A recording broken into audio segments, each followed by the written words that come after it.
Hello and welcome to Game Joy. It's a video game podcast where Jam and John.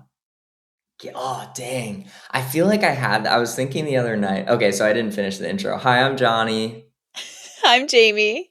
I had like a midnight thought the other night where it was like a really snappy intro where it was like, Mm, "Welcome to Game Joy. We're like Jam and John game with experience joy. joy." Or something like Oh, that. that's kind of clean. You like that? We're We're Jam and Jam and John game John, with game joy. with joy. I like that. It's got a nice little rhythm to it, a little kind of cadence. Yeah, it was something like that. It might have even been like even more earth-shattering, Yeah. but I It think feels like it could kick sometimes, off like a beat, like a right, maybe I'll make a little theme Jam song with and all of my John, free time. game with joy. No, Yeah. I'm not the Um, person for that job. no, but that's a good idea. And I think like I sometimes get too up in my head about it. So I think it's like nice to maybe not remember the exact thing, which probably in the light of Yeah. day would sound um, maybe not as good as it sounded during one of my like just trying to fall asleep thoughts. And So maybe yeah, each recording it can be a little different, like John and Jam, joy with game. yeah, Or it could be. I mean, it doesn't game and that joy, jam with yeah. John. That doesn't fully fit my sensibilities, but if you want to Oh, spearhead that, I'm not completely against it. I am partially against it. okay, but only partially. Exactly. Yeah. So, welcome Okay. to Game Joy, where Jam and John game with joy. It's a video game podcast where we just talk about what we're playing, give some hot takes, maybe some cold takes, talk about our lives, and get to catch up with one another. Especially now that we're apart for the first time in a long time. I started school, some graduate school stuff, and so I had to move, and so this time is really meaningful to me, Jamie. This Yeah, week, we're I recording virtually. yeah, and I think it'll actually go more smoothly because now we're not both in like a hot room where the dog is like licking the water and chomping on all her squeaky toys, and the Yeah, cat isn't crawling all over the keyboard. last recording Catalina really decided to get her burst of energy. Yeah, if folks were listening to that one, it's like very much edited to the point where it doesn't even sound like we're having a conversation. It just sounds like one monologue and then Jamie's monologue and then we're out. So hopefully this is a little bit more natural, a little bit more fluid. Um, I got the chance this week, Jam, to tune in to one of your Mina the Hollower streams for a pretty good while. Loved Yeah. it. It was cool to be there with your community and be a part of it. I know you've gotten somewhat deep into that game after the last time we spoke about it. What are your thoughts? It's the sort of game where like the folks who are really into kind of like the Zelda indie mechanicsy thing are saying like game of the year, and it sounds like maybe you're not that level, but you are liking it. I am definitely liking it. I think well, basically any game I stream, there's always going to be a level where I'm not probably giving it my full on attention in a way that lets me probably fully parse if it could be game of the year contender. But I do Yeah. think this is the style of the game that is fun to stream since it's not super story driven. I basically have cleared out or fixed there are like six different towers that you have to fix and maybe some stuff beyond that, and I've done the first tower. So I've kind of hit this point where I've gotten through the first area, gotten familiar with the flow of things, and now I'm in a second area. So I'm at the point where g- get to see and appreciate the variety in the game, which makes me really excited now to see and explore each area, the variety in the enemies, the variety in the looks and the graphics and the visuals. There are I think what I'm enjoying at this part is discovering some of the new weapons and gadgets that you can find because they're starting to introduce some new ones. There have also been some little random things that happen that feel very optional, but you're not expecting, and the game will just do something and it leaves you wondering what the heck just happened, which has been really fun. And then I think maybe the other thing too, which has been interesting, is that for me, there's been an interesting balance in sort of these boss fights. There have been some optional bosses which have been pretty difficult, Mm. and then there have been some bosses that have felt a lot less difficult. So I'm curious how that balance will continue to play out, because stubborn old me wants to do the hard optional boss fights as soon as I encounter them instead of coming back later. So I'm curious how that will shape up with the rest of the game, if the boss fights that actually block some of the game are just going to feel too easy, and how I'll feel about that. But at least so far, it feels like I'm really starting to uncover some of the deeper layers of the game. And I'm really eager to see what else is beneath that and where that leads. Yeah.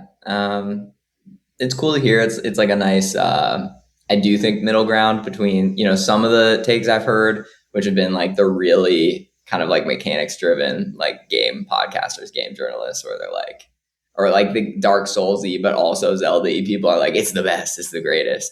Like I beat it 3 times. And then like some folks are like, I can't really access it. The verticality feels weird. The 2 takeaways I had from watching your stream was, the art is, I think, done like as good as it could possibly be done within the limitations they've given themselves. It's kind of like a Game Boy Color style type of thing, but really taken up to the highest notch. But I do think that the blockiness creates like a specific kind of vibe that I think it's really interesting, that there's tension between what they're trying to do with the game, like something that is so kind of open and like combat driven and precise, with that blockiness. Like it kind of speaks Yeah. to, it speaks to what an indie studio kind of has to contend with in this day and age, where they're trying to kind of Mhm. create very engaging, mechanically deep games while also, not being able to make every part of a Souls game, right? Because that's being made by a huge studio. So in this case, they chose the graphics, which still do look great and are still like obviously polished and by professionals. But the other thing that I alluded to before is people talking about like the jumping and like kind of knowing where to jump. Like there was this part of your stream where you were like trying to get to a hidden object, I remember, with an item that would let you float, but it kind of took you a couple glances and you were like, oh, that's higher up. I think that they're, like you said something like, I think that they're trying to show me that that is actually on a level higher than where I am. Right. And I think that that was such a good encapsulation of like people struggling with that, because it is pretty hard to parse where it's just a 2D screen with so much going on. So what do you make of that? Yeah, I could definitely see that. It does seem like they tried to counter that, because even in the manual they mention looking for shadows on enemies, and so they put these little Mm, shadows under enemies or under objects to help indicate with the verticality, and which is a cool way to try to counter the difficulties of that. And yeah, I could definitely see the struggles in some of that. I think for me, I'm just so open to a challenge. So for me, yeah. even if it's kind of difficult, I kind of like it in Mm, that way. It's kind of a visual challenge, or having to take in a bit more actually what is happening on the screen, or where an enemy might be and where I have to position myself. So I think particularly for me, I appreciate almost that it makes it sort of puzzly and challenging in a way, yeah. which I find fun. Yeah, that's very cool. And I could also tell you were really enjoying like the like dig and jump and like the little tiny Yeah. nuances that they've built in, which I feel like is something that you in particular appreciate as a gamer, where you kind of like exploring every nook and cranny of a game. And when the mechanics are actually like leading you to new mechanics that are just like slightly tweaked, where it's like, oh, I can like dig Yes. and then jump, and that gets me a little farther, or, whatever. Yeah. It's cool to see you discover those little parts, because in a way they are puzzles, and little delights in themselves. Yeah, and it's definitely one of those games where it doesn't hold your hand in that way. And I mean, right off the bat, you can kind of tell it's not one of those games because they don't give you a map. At least Hmm. I don't know if I'll find one eventually, but at least as of right now, I don't think I have access to a map, and it is a very big area, and you're going through all these different smaller areas. And so I think pretty clearly right off the bat, it's meant to be a game where you're supposed to explore and you're supposed to try things and you're supposed to play around with things, and that is where you find the value is in experimentation and the wondering, can I do this? Can I access this area? What happens if I do this? Is this a secret? Is this not a secret? What if this? What if that? And so I can see that if you're that kind of gamer and derive that sort of joy from those kinds of games, that it would be right up your alley and bring you a lot of joy. And if that's something where maybe you struggle with that, you want things to be a little bit more direct, or to know what you can and can't do and not be left wondering about that, then I could see it being a pretty frustrating game. Yeah. Yeah. Very well said. I'm excited to see your journey continue with it and continue to follow along. And then on the YouTube side, you've been playing a completely different type of game. Should I say it? Is it out? I haven't been keeping very close attention as I'm okay. It is out. It is It out. is out. Yeah. I've been at law school orientation all week, so I'm like the least up to date on Jamie's life that I've been in a long time. Kind of sad, but kind of interesting as a way to connect on this podcast. Okay, it's out. So you're playing Life is Strange, the original, The original. which is really cool. You've been texting me updates. I haven't gotten a chance to watch the videos yet or play it myself, but it sounds like it's very Twin Peaksy, which makes me wonder how I haven't tried to play it at least before, since I'm a big Twin Peaks fan. But tell me more about it. It sounds kind of like a dream. And in particular, I was wondering, like, what is your interaction with the mechanics of the game? Is it very mechanically light? Is it more like watching TV, or what's kind of the vibe? Yeah. So it feels so it's a choices matter game. I always put S's on all of the words. And I think a lot of people use this as an insult when they call a game just a walking simulator, but Mm. and I don't mean it in that way, but it is sort of one of those games where you're mostly walking around and there are objects that you can interact with and hear the protagonist Max's kind of inner dialogue and thoughts about them. Sometimes you're talking to characters.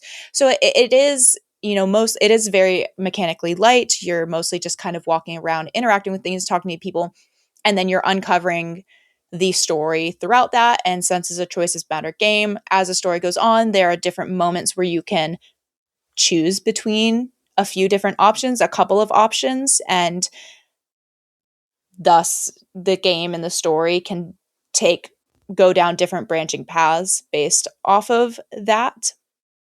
And I think the only other game that I've really played in a similar style to not the choices matter, but the vibe of the game was What Remains of Edith Finch. Mm-hmm. But I think I would say that the way those games play actually feels very different. The mechanics in What Remains of Edith Finch, it felt like the mechanics were playing into your experience of the story.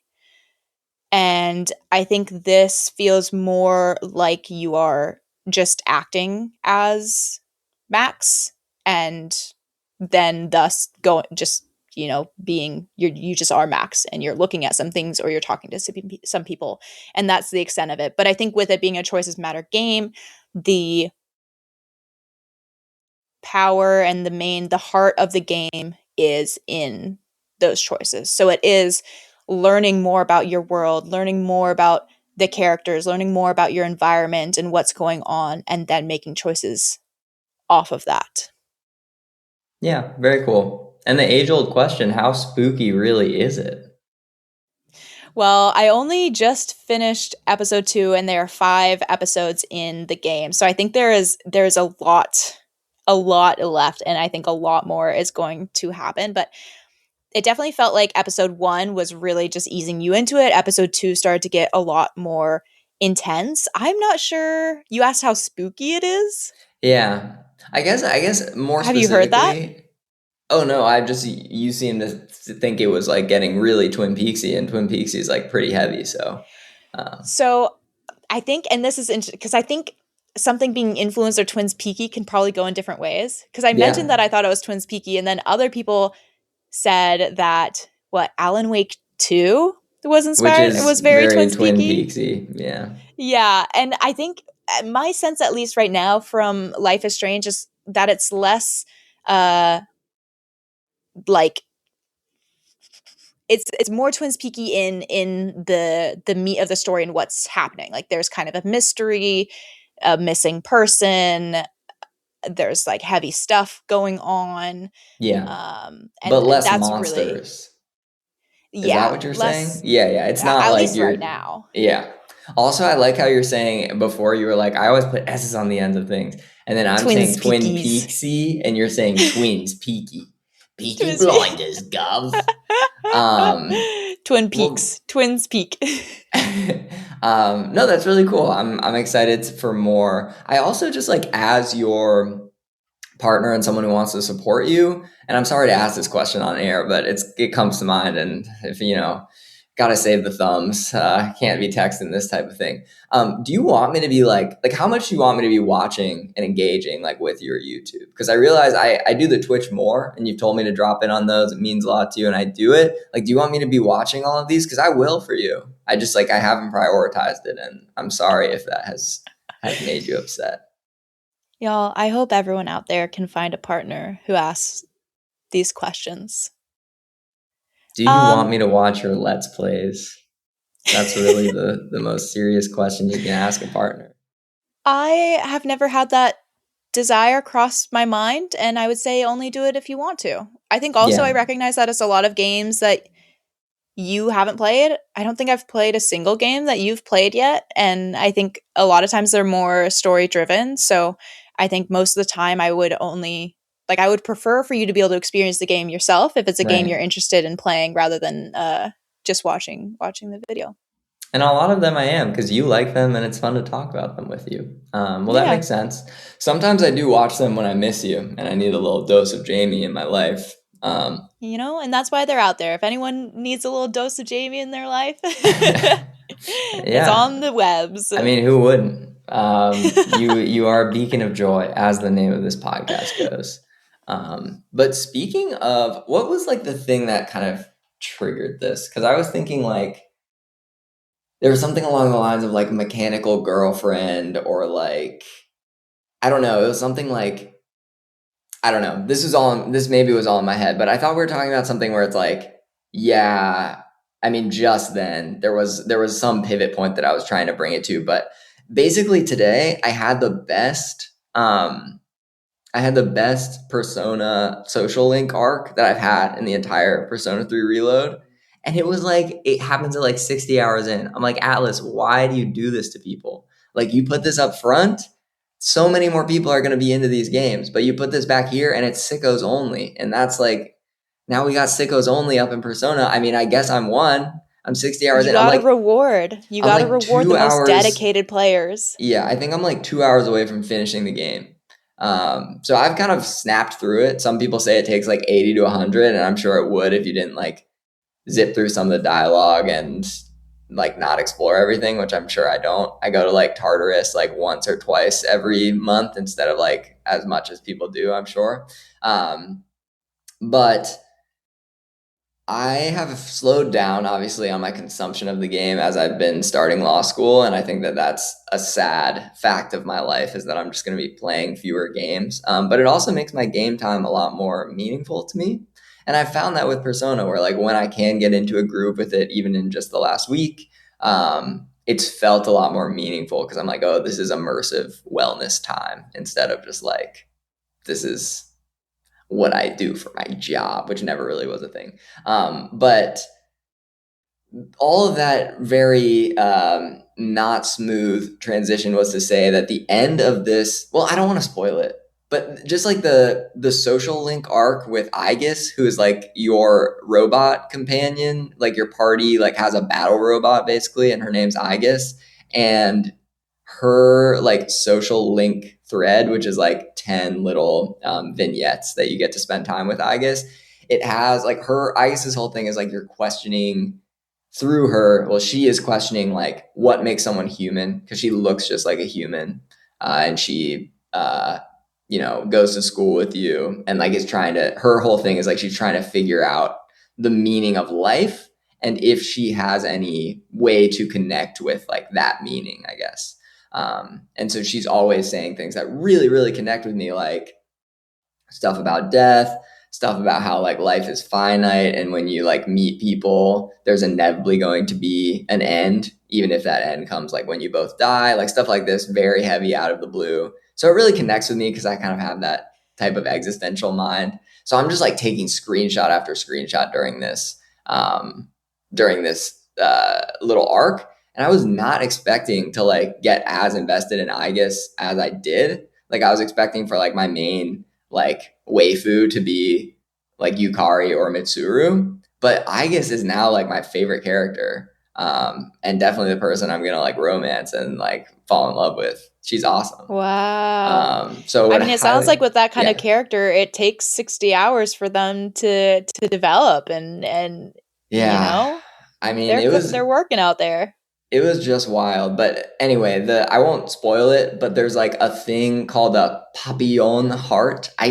There's so much in Persona where I'm like, why is this what it's called? Like there's random French influences. It's just very Japanese in that way where it's kind of just like whatever. There's a whole French character who like makes a kimono for his uncle, so his uncle will let him stay in Japan because he loves Japan and he's very French. He's like, oh oui oui, zut alors. I need to make a kimono for my uncle. Oh, oui, Anyway, oui. Croissant. there's this thing called a Papillon Heart, and if you do want to have it spoiled for you, you can just look up the cutscene with Aegis and the Papillon Heart, and it is buck wild. Like, and if you have any Did it make you interesting, cry? I did almost cry, but not at the Papillon Heart part. I cried at a different Okay. vignette where like she's talking about how because she meets this old woman and this old woman's cat, and I won't say any more about it, but like there's a lot going on with the old woman, and the old woman's cat, and Aegis, Oh. and it's just like it's too much. It's like the best.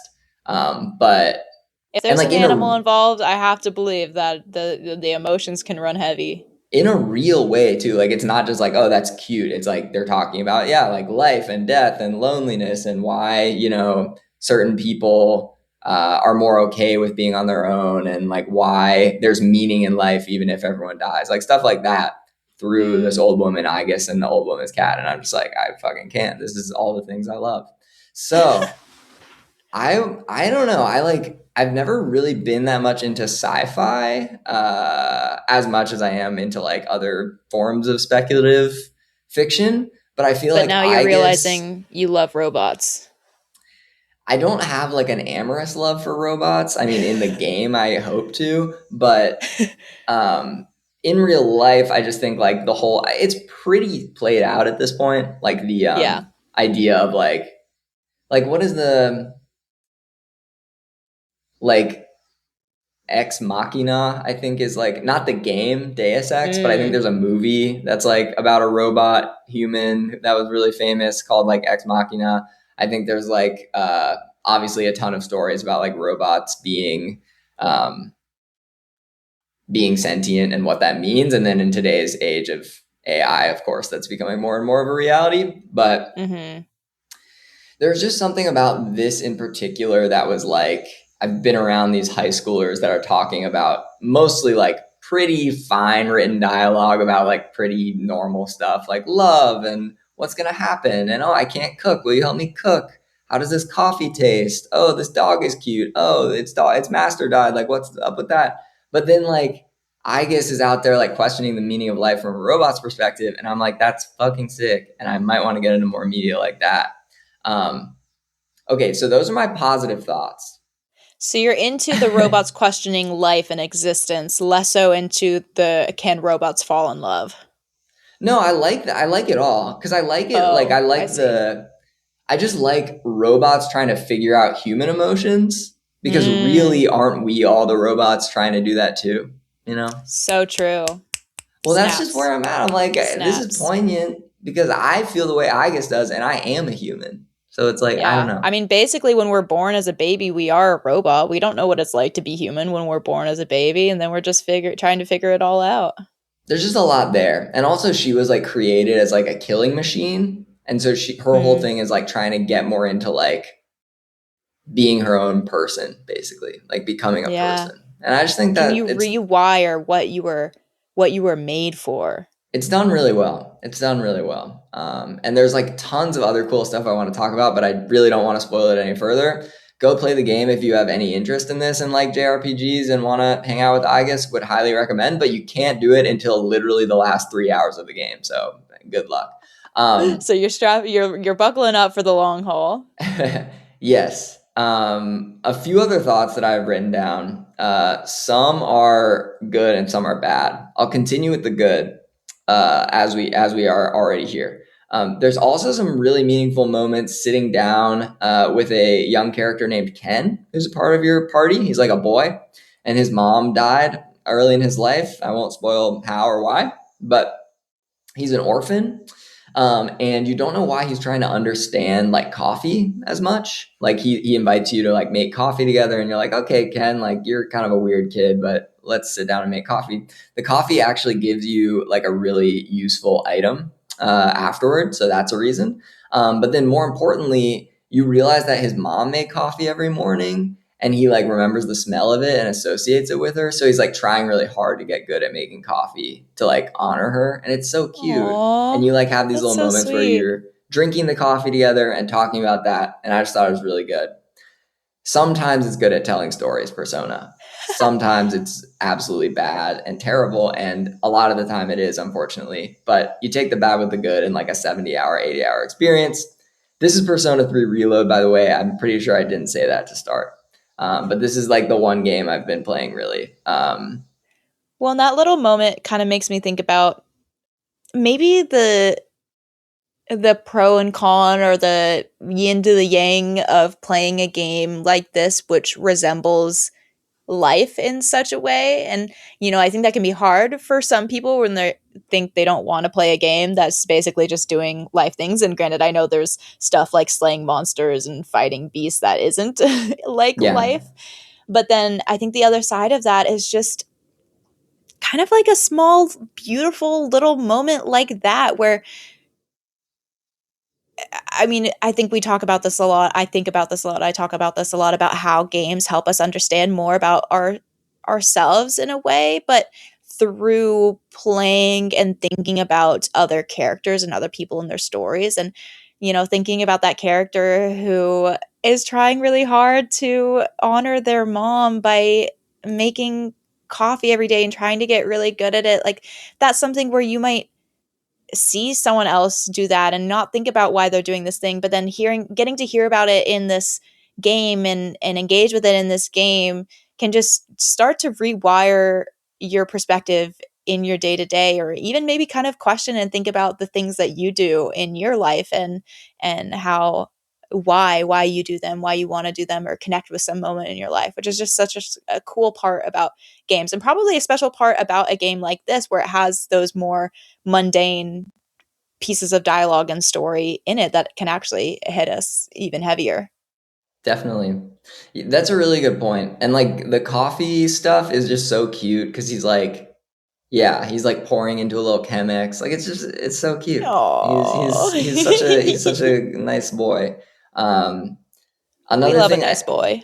and like that's the thing. I think you said it pretty well, but it's like I do think that like in order for those moments or the I guess moments to be so good and quirky and weird and heartfelt a lot of the time is like they stand out from like the rest of the game, which is just like bloated and some dialogue is really stilted and like things like this where it's like it's these moments that if they were written into a book concisely, you'd be like, okay, like that's pretty good, that's pretty good. But when they're in this thing that you're not like used to being hit by these types of moments, and then they just hit you in these like little slice of life things, like that is the true magic of it.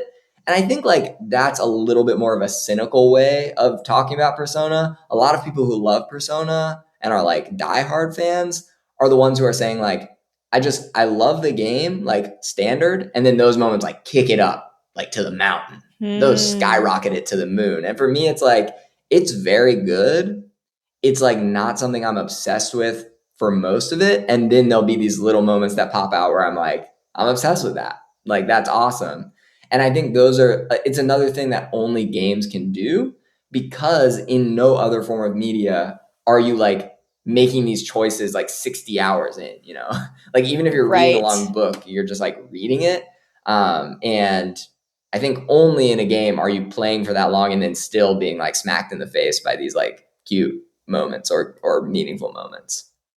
Yeah. Yeah. That I don't think I have any super immediate thoughts about that right now, but it's planted a little seed that I hope blossoms into more thoughts in the future because I don't know if I've really I don't know, I think it's interesting you talking about almost the shock value of it, or for the dialogue and the story to feel so different and then for them to suddenly do this, and the impact that has compared to you mentioning that moment being in a book. And it makes me curious how intentional that might have been from the developers, if it just Hmm. happened with a big team in a big game, or if there actually was thought behind understanding that those moments could hit harder by being a little bit more out of the blue or coming at certain moments Right. within such a long game. Yeah, I mean, I don't know how Atlas does it. In like I've talked to a Larian writer, like the folks who make Baldur's Gate 3 and Divinity Original Sin and Divinity Original Sin 2. And what she was saying is that each like writer took a character, right? So like it's fascinating to think about how like, oh, I love this character. I don't really connect with that one. This one's fine. And they're That all is like someone fascinating. else writing like a story. So just like you wouldn't Wow. immediately connect with 5 authors you read, that's I think a big part, at least in those games, why you might connect to some characters over others. I'm not sure how Atlas does it over in Japan.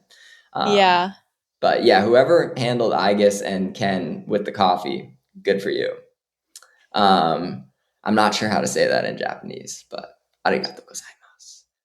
Another another positive for Persona 3 Reload is I'm realizing that like the combat just in and of itself is like stellar, and in my opinion, like as much as you can squeeze out of like a turn-based combat game in like the modern gaming landscape, in my opinion. I'm not an expert, but I Interesting. think like just there's so many types. Like there's 3 types of physical damage. There's like 6, 7, 8 types of like elemental magic damage that you can do.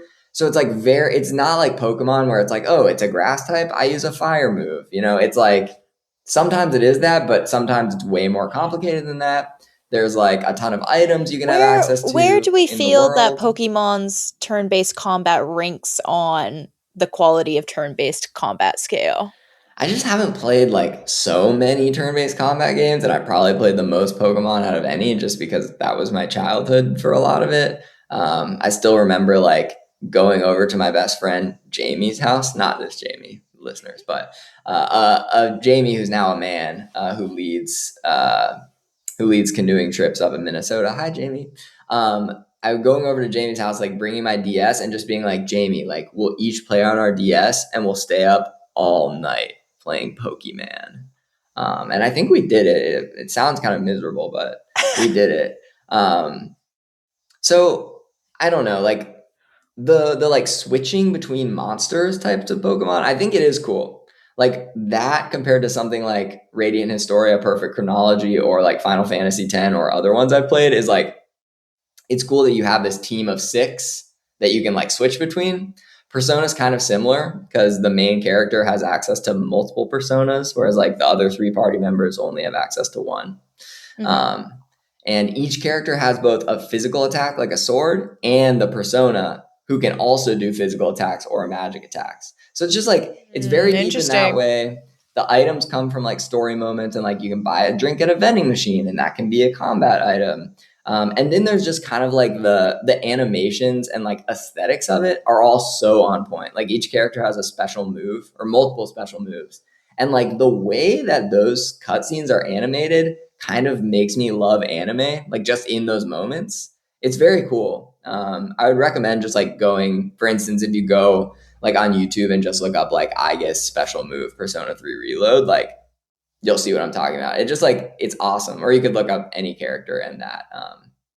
So there's those things, there's the aesthetics, there's the mechanics. I just think it comes together really well. And it's not like I have died sometimes. It's not super easy, but it's also not like you have to have your whole brain there. You can kind of just be vibing.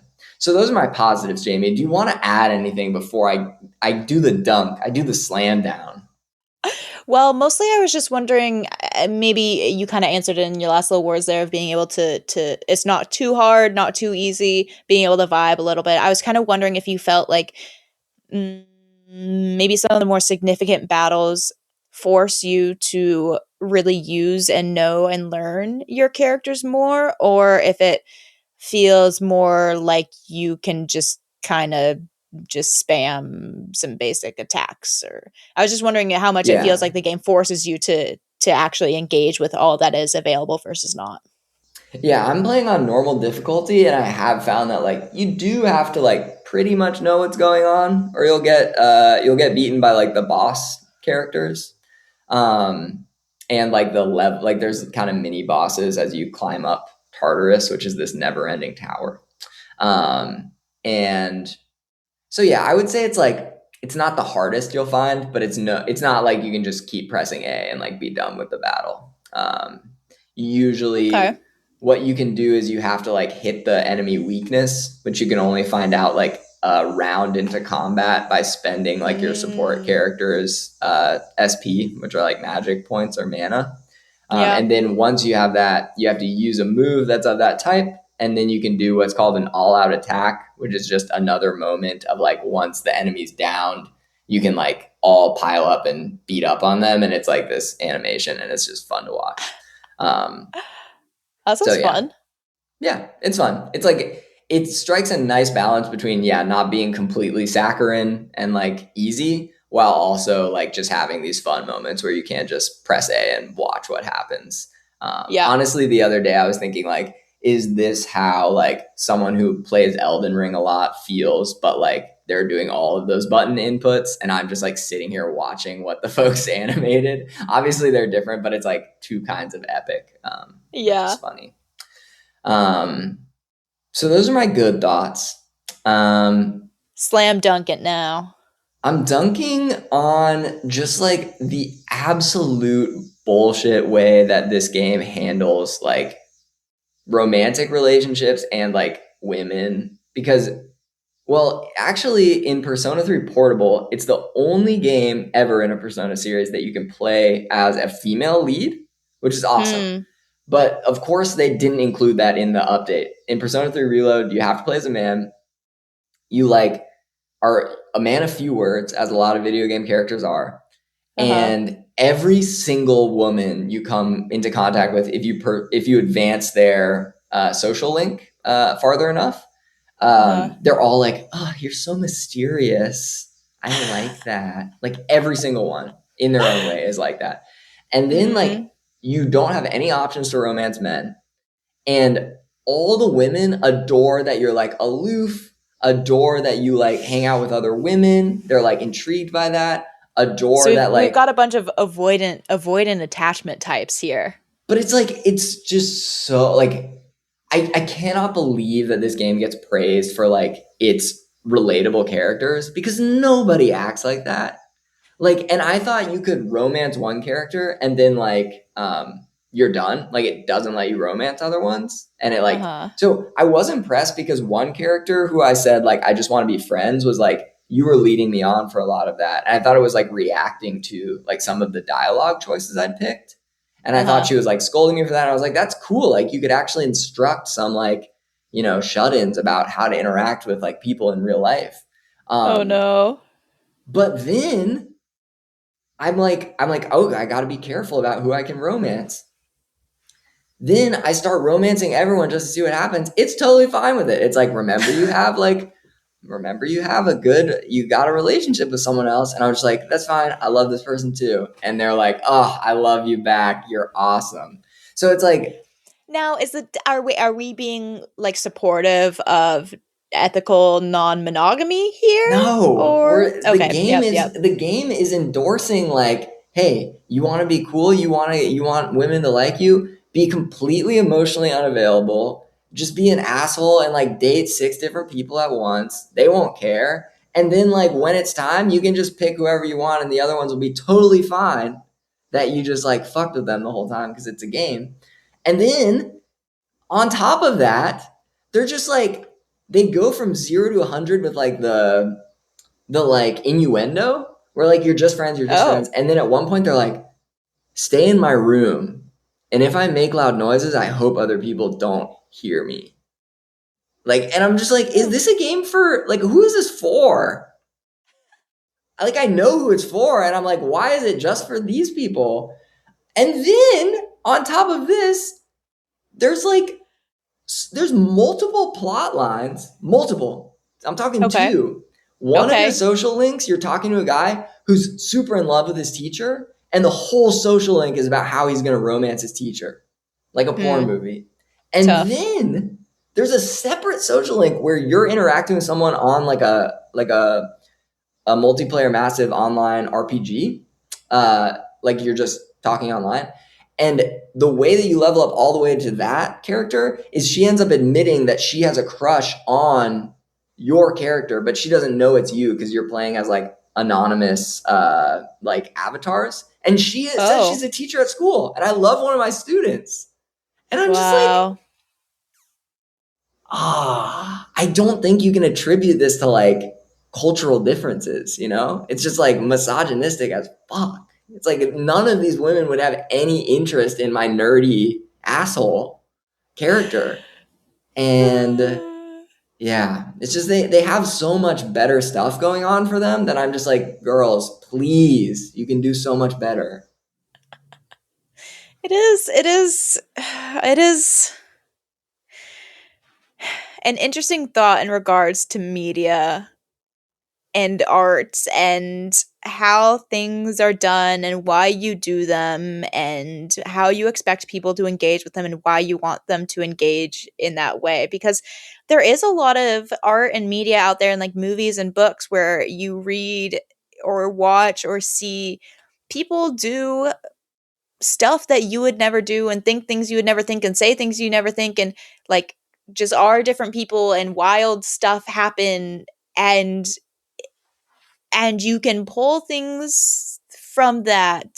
But then there are also things that do that it just doesn't feel like it's done intentionally, or it doesn't feel like it's done to say something or to teach something or to lean into some theme. And I think it is just really fascinating how easy it is to recognize that and pick up on that when some wild, maybe not ideal situation or thing or dialogue or character or act, you can tell when it's done intentionally and when it's not, and when it's trying to actually say something versus you just wondering why, kind of uncomfortably wondering why a developer or someone wanted this in the game or wanted something in a movie or something in a book. And it's fascinating. Yeah, I mean, like, for me, it's probably the most like checkered I've felt about a game, where it's like I love parts of the game. And I think I would just feel this way about Persona in general, because I don't think any of the other games are vastly different as far as Right. their loop and their themes, where it's like I love parts of this game. And then like the negatives for me are twofold. One is just I think like some of the writing and some of the pacing is really not there for it to be as long as it is, which is natural if a game wants to be that long. I think any game is going to have that. But then the other part is just this like complete tone deafness to like social issues and being kind, and like so much of the game is about like getting to know people, being generous, being friends with people, and it's just like it is so antithetical to that you are like thrust into these situations where you even have the option to be this objectifying, and you even have the option to like I don't know, be doing any of this in regards to the romance aspects. And it makes me think then like a game like Metaphor ReFantasia, which doesn't have any romance options, just has friendships. Like, why not just stick to those, Atlas? Because you're not really nailing it with the romance stuff. And I think it And just like lends like a layer of ickiness to the game that I will stick with me. and you would say that the feelings that it has invoked in you in that regard doesn't feel like that's what the game was trying to do. I mean, Because like are you what saying like could you has a say, like, social message behind it where it's like, oh, like you see how shitty this guy's being? Like learn from yes. that, right? No, it's definitely not doing that. No. Okay. Yeah, not at all. This was made in 2009. So they just didn't change anything from Right. 2009. Okay. Yeah. And people in 2009 love titties, I guess. Sometimes 2009, I mean, even what? I think Life is Strange came out in 2015. Let me look this up. And even that, I think on paper it doesn't feel like actually that long ago, but then even still you kind of look at some of the dialogue and Yeah. it both seems not that long ago, and also that actually a lot has changed in that time in regards to what people find acceptable. Well, it's not even people, Jamie. It's just you can tell these games are being made by men and shipped by men and approved by men, you know? Because no True. woman would ever let this slide. In like a place of power, they'd be like, seriously? Like you're shipping this script? You're bringing this script to me with no romanceable options outside of women? All the women are really into you regardless of what you do? Really? It's just like it's a complete whiff. I like cannot recommend it for that reason. But then there are these reasons to recommend it. So it's like I do think you could do way worse for an RPG. Like I said, I love parts of it, and it will be like a special game for me well after I finish it, one I remember forever. But Yeah. damn. And I guess that is both the blessing and the curse of being human, is that people can have really underdeveloped, immature, not so great parts and sides of them and thoughts and things. And then there can also come from that same human something very profound and meaningful and beautiful.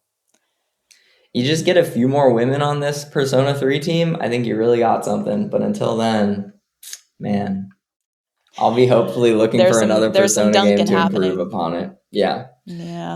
Well, thanks for listening to me rant, Jam. Is there anything else you wanted to say this week?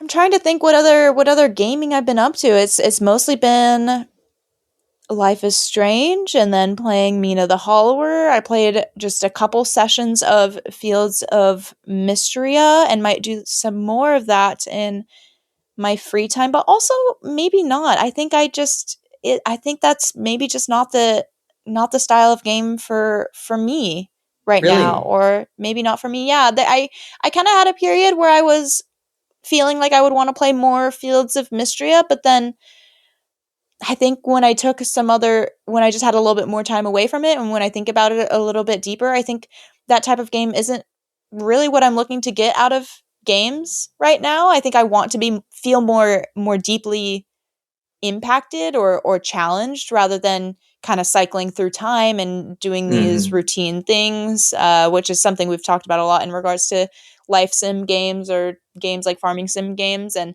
Yeah.